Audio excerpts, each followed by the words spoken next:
نحمده ونصلي على رسوله الكريم أما بعد فأعوذ بالله من الشيطان الرجيم بسم الله الرحمن الرحيم إن الشرك لظلم عظيم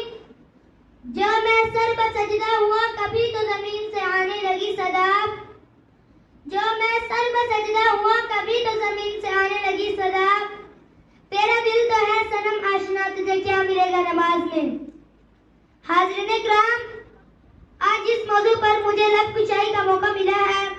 اس کا عنوان ہے شرک ناقابل معافی گناہ سامعین دی وقار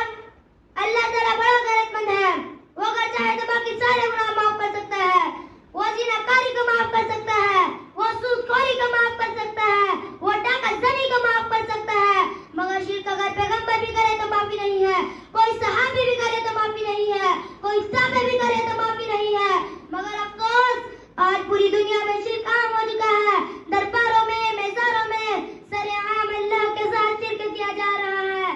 آج لوگ ان الشرک لظلم عظیم کے اعلان تو سنتے ہیں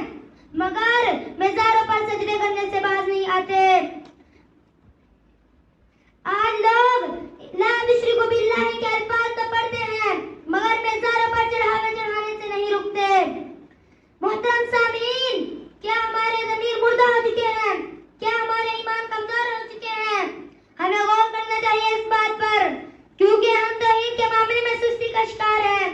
اگر ہمیں اپنے اللہ تعالیٰ سے محبت ہے اور جنت کی چاہت ہے تو ہمیں شرک کے خلاف آواز اٹھانی ہوگی ہمیں خود بھی شرک سے بچنا ہوگا اور لوگوں کو بھی شرک سے بچانا ہوگا میری اللہ تعالیٰ سے یہی دعا ہے کہ وہ ہمیں شرک سے بچنے اور بچانے کی توفیق عطا فرمائے آمین وآخر دعوانا الحمدللہ رب العالمین